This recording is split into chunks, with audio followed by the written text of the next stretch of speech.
Banyak negara-negara di dunia yang tidak memiliki lahan subur, dan negara-negara tersebut antara lain negara Cina dan Arab Saudi. Untuk mengatasi hal itu, kedua negara tersebut memiliki metode yang berbeda-beda untuk mengubah daerah gurun menjadi lahan pertanian yang subur. Bahkan di antara metode-metode yang digunakan itu, ada metode yang sudah berusia ribuan tahun, tapi masih tetap digunakan sampai saat ini. Berikut ini adalah teknologi yang dapat mengubah gurun menjadi lahan subur. Negara pertama yang memiliki gurun adalah Arab Saudi. Mereka merubah gurun menjadi lahan subur dengan menggunakan metode center pivot irrigation. Arab Saudi merupakan negara yang 95% wilayahnya merupakan daerah gurun pasir serta tanah kering, dan hanya sekitar 1,5% saja yang merupakan tanah subur. Oleh karena itu, untuk memenuhi kebutuhan pangannya, Arab Saudi mengimpor sebanyak 80% persediaan bahan pangan dari luar negeri. Namun semenjak menggunakan teknologi irigasi yang canggih, wilayah gurun pasir di Arab Saudi ini berubah menjadi lahan pertanian yang subur. Teknologi yang digunakan oleh Arab Saudi ini bernama Center Pivot Irrigation atau CPI. Teknologi CPI ini merupakan salah satu irigasi mekanis yang digunakan untuk mengairi area melingkar besar menggunakan alat penyiram semacam sprinkle. Untuk air yang digunakan pada metode ini menggunakan air fosil yang terletak 1 km di dalam tanah.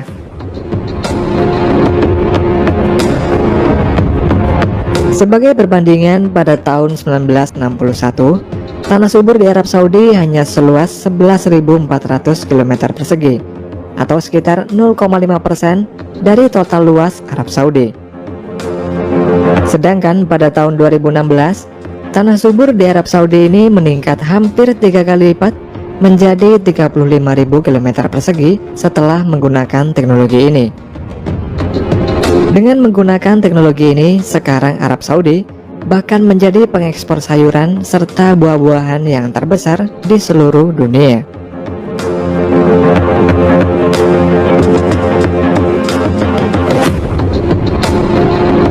Negara selanjutnya adalah Cina. Cina merupakan negara dengan wilayah paling luas nomor 3 di dunia. Namun tidak semua wilayah Cina ini merupakan lahan subur. Bahkan banyak wilayah di Cina ini merupakan daerah tandus dan padang pasir. Tapi meski begitu, selama puluhan tahun, Cina berhasil mengembangkan metode untuk membuat daerah tandus ini menjadi lahan subur. Metode-metode itu diantaranya yang pertama adalah Great Green Wall.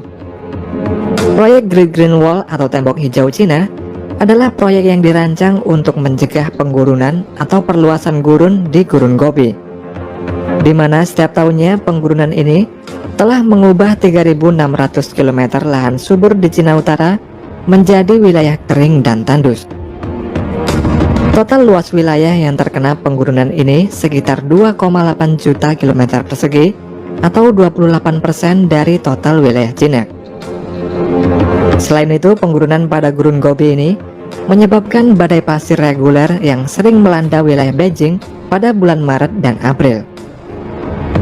Proyek ini merupakan proyek penghijauan terbesar dalam sejarah manusia yang dimulai pada tahun 1978 dan diperkirakan selesai pada tahun 2050. Ketika selesai nanti, proyek ini memiliki target untuk menanam pohon seluas 88 juta hektar yang bertindak sebagai hutan pelindung di wilayah Great Green Wall sepanjang 4.800 km dan lebarnya 1.448 km.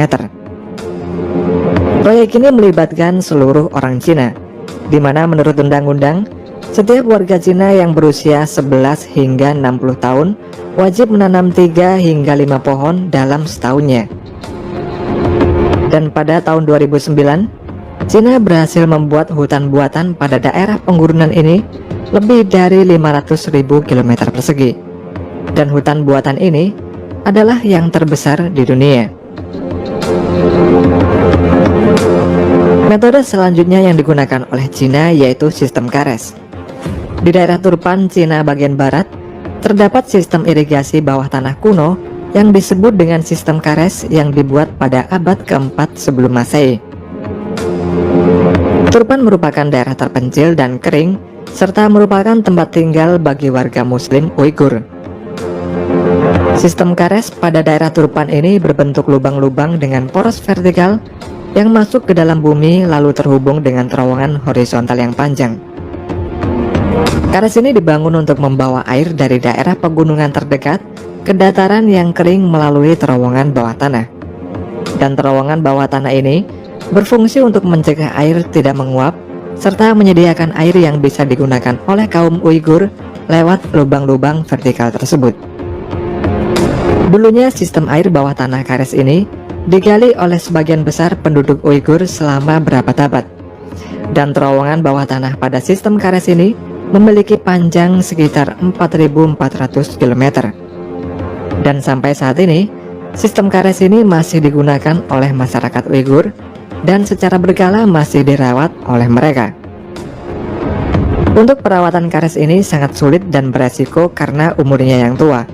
Dan untuk merawatnya, orang Uighur masuk ke dalam lubang dan menggali sedimen-sedimen yang ada di terowongan. Kemudian sedimen tersebut dibuang ke atas agar terowongan ini tidak tersumbat dan mengering. Metode selanjutnya yang digunakan Cina adalah polylactic acid sand barrier. Untuk mencegah penggurunan pada gurun Kubuki di daerah otonom Mongolia Dalam, pemerintah setempat membuat proyek penghijauan dengan teknologi polylactic acid sand barrier atau penghalang pasir. Proyek yang dimulai pada tahun 1988 ini berhasil mengendalikan penggurunan pada gurun Kubuki yang mana mengubah sekitar 6.000 km persegi atau sepertiga dari gurun ini menjadi lahan produktif. Teknologi penghalang pasir ini terbuat dari bahan ramah lingkungan yang terbukti secara efektif mengurangi kecepatan angin pada permukaan gurun Kubuki sebanyak 40-50%. Selain itu, penghalang pasir ini juga dapat menstabilkan permukaan gurun Kubuki sehingga dapat menjadi lahan subur yang dapat ditanami. Untuk bahannya, karung sand barrier ini terbuat dari serat pati jagung atau singkong melalui proses fermentasi, polikondensasi, dan melt spinning atau pemintalan. Setelah itu, karung tersebut diisi dengan pasir gurun Kubuki, lalu diposisikan secara berpetak-petak pada permukaan gurun Kubuki ini. Metode selanjutnya yang digunakan oleh Cina adalah teknologi pasta. Selama beberapa tahun terakhir, penggurunan yang terjadi di gurun pasir Ulanbuh setiap tahunnya ini meningkat sebanyak 50.000 hingga 70.000 km persegi. Untuk mengatasi hal itu, pada tahun 2017, para ilmuwan dari Universitas Chongqing, Cina, berhasil merubah padang pasir Ulanbuh ini menjadi lahan pertanian yang subur, serta mengendalikan penggurunan dengan menggunakan teknologi baru yang mereka ciptakan. Para peneliti ini membuat pasta yang terbuat dari bahan ramah lingkungan yang sama dengan yang ditemukan pada dinding sel tanaman. Pasta ini terbuat dari larutan natrium karboksimetil selulosa atau CMC yang kemudian dikombinasikan dengan pasir gurun. Dengan menggunakan pasta ini, akan mengubah pasir gurun menjadi tanah yang bisa menyimpan air serta nutrisi untuk pertumbuhan tanaman. Menurut para peneliti, mereka telah mengerjakan eksperimen ini sejak tahun 2013, dan hanya dalam waktu 6 bulan saja, bunga serta sayuran dapat tumbuh di pasir gurun seluas 500 hektar dengan teknologi ini.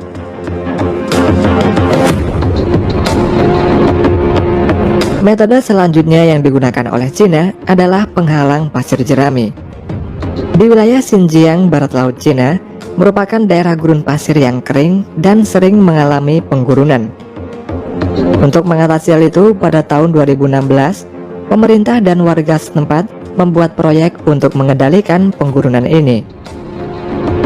Metode yang digunakan pada proyek ini sangat sederhana, yakni membuat penghalang pasir jerami pada gurun pasir. Pada prosesnya, para warga menggali pasir gurun, lalu menaruh jerami kering pada galian tersebut. Setelah itu ditimbun sampai membentuk penghalang pasir jerami.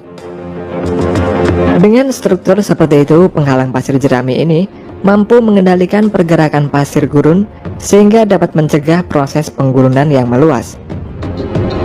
Metode ini terbukti sangat efektif, dan dalam beberapa tahun wilayah Xinjiang ini menjadi lahan subur yang dapat ditanami berbagai macam tanaman serta dihuni berbagai macam binatang.